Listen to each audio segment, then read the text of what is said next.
Yes, people, welcome back to the channel, and we are going to briefly discuss about Isak and the pre-season tour of Liverpool in Japan. But before we do that, I thought I'd just take a bit of time to just say shout out, if I may, to Aftv. Now, I may not be an Arsenal fan, as you may know by now. I'm a Liverpool fan all the way, but I am a subscriber to Aftv and DR Sports. In fact, I am a gold level member of DR Sports. So shout out to the guys at Aftv like Don Robbie, like Lee Judges, Cecil, Turkish, and James and Curtis, who I have had the privilege and the honor to have really a short chat with them whilst they were at the meet and greet in Bugis Plus at a Sideman's restaurant. I just want to just say shout out to these guys, because to be honest, whether you like Aftv or not, whether you like Arsenal or not, I mean, Aftv is, in my opinion, without question, the #1 football fan channel on YouTube. And that trumps a lot of other rival fans and even some Liverpool fan channels as well. So I had a chance to be there. I took a couple of selfies with Curtis and James. Thank you guys so much. And thank you guys for coming to Singapore. The efforts that you guys have made over the years has really inspired fans, football fans all over the world to do these channels, and I am the latest example. So thank you both. I had a really interesting chat with James, because we were just chatting about like the transfers that Arsenal have made and the transfers that Liverpool have made, and we were just thinking about like who's gonna make the top 4, top 5 next season, at the end of next season. And interestingly, both James and I kind of agreed on one thing, that if 5th place in the Premier League qualifies you for the Champions League, we both kind of came to a similar conclusion that the 5th spot could go to Manchester United. It's crazy, because Manchester United is our rival clubs, right? But when we were just just bouncing around, just chatting around, like who could end up in the top 5, I think both of us agreed that the last season's top 4 will take the top 4 places. But in terms of that 5th spot, I don't think, we both kind of think that Newcastle might not make it because of their transfer activity. We don't think that Spurs is possible, because with a new manager, and so far there's only like one signing. Neither one of us thought about Aston Villa.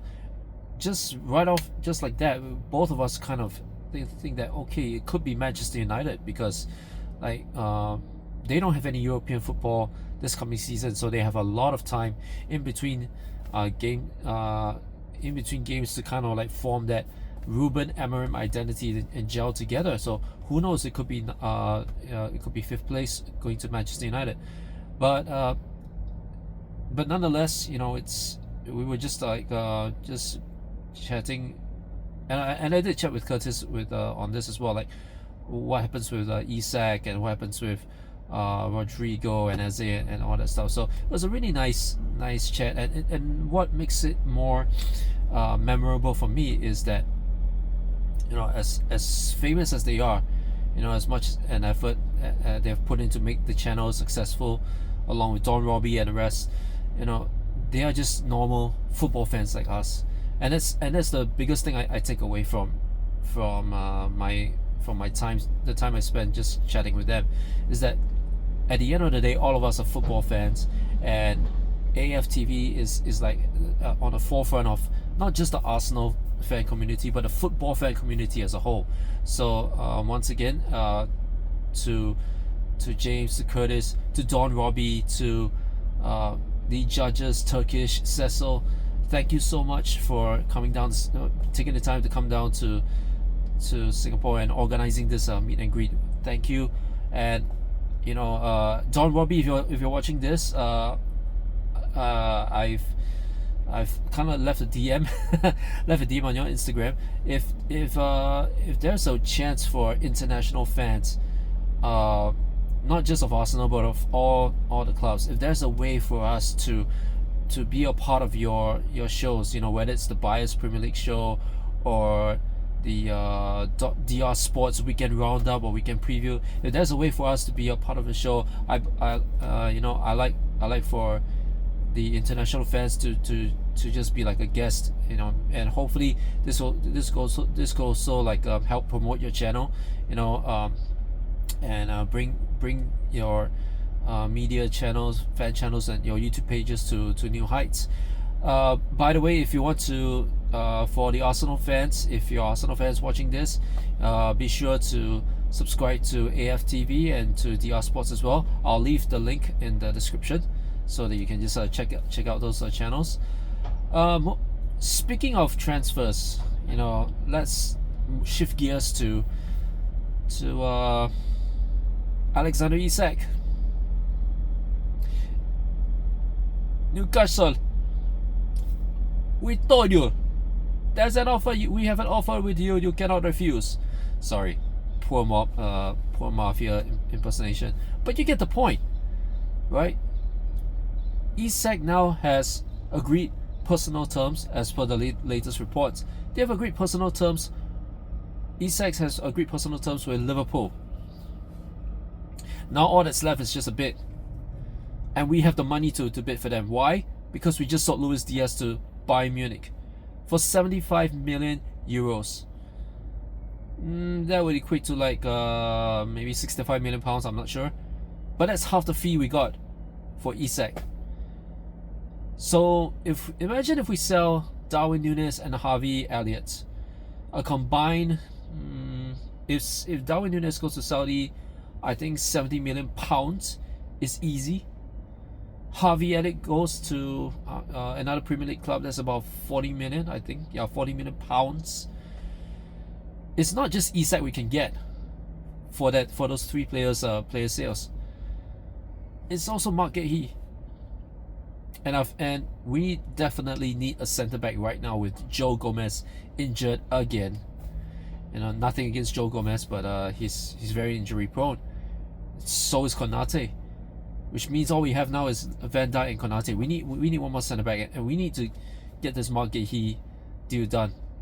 I understand if we need to sell Núñez and Harvey Elliott to get Mark Gahey back in.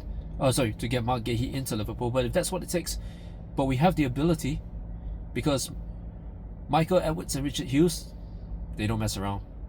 They are mob bosses. They're like the Merseyside Mafia. You know what I'm saying? So yeah, we are really progressing really quickly, but we need to, especially with the Community Shield coming up, especially with the first few games. Right, first game against, we're kicking off the new season with Bournemouth, and then Newcastle's the next game, then Arsenal's the next game. So it's really a test, But that being said, that brings me to the last bit for today's video. We've already sold Diaz. If we sell Núñez, and if we sell Elliott and Chiesa, we're now left with Ekitike, Salah, Gakpo. If Isak comes in, that's four attackers. Should I add Verts in there? I'm not sure. But my point is this: I think we can groom our young strikers.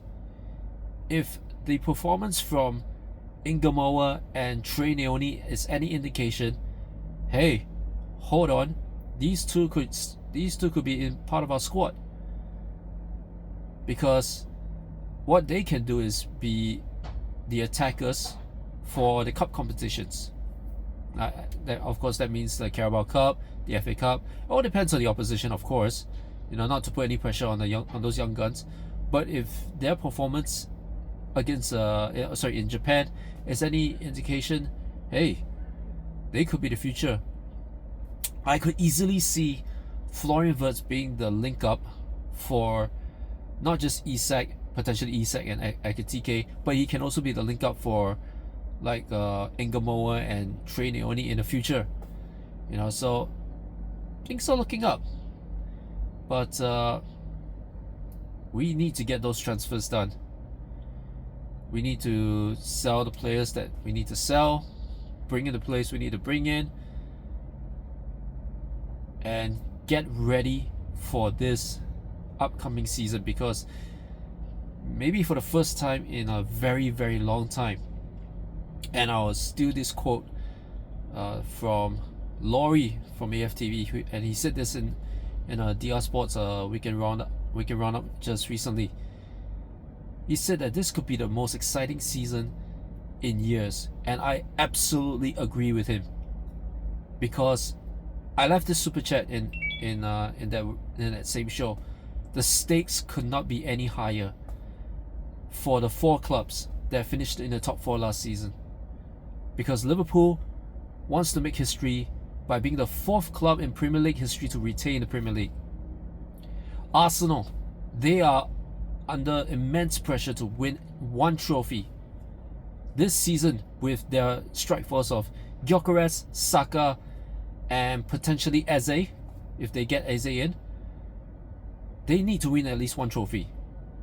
What about Chelsea, the Conference League winners, the Club World Cup winners? They could be in for a good run as well. Man City, with their strike force of Haaland, Mamouche, Chucky, they want to get back on the top. They fell off last season after winning 4 leagues in a row. They want to get back to that top pedestal, and they want to continue winning trophies under Pep Guardiola. So, and what about the rest of the league? Like I said at the start of this video, like James and I, we both feel that Manchester United could be that 5th spot. They don't sleep on them. Just because they finished 15th last season and they don't have European football. The flip side of it is that they got time to gel with the players they brought in, Matheus Cunha and Mbuemo. Now they want to bring another goalkeeper. It could be Donnarumma for all we know. So don't sleep on them. And Tottenham, now that they're in the Champions League money, they're in the Champions League with the Europa League money, with the Champions League money. Who knows what they're gonna do with Thomas Frank in charge. So this is the season to look forward to. So, but as usual, leave a comment. Let me know what you think about this season. Let me know what you think about Liverpool signings. Let me know what you think about, like, who would you predict to be in the top 4 or top 5 by the end of next season. In my opinion, I think we are favourites to retain. I think Arsenal could finish 2nd. I think Man City will be right behind them in 3rd, and I think Chelsea will be in 4th. So the same 4 league standings, final standings from last season could be the ones this coming season. That's how I think. But the 5th spot, I'm still going to say my dark horse for 5th spot, Manchester United. Let me know what you think, and I'll see you in the next video.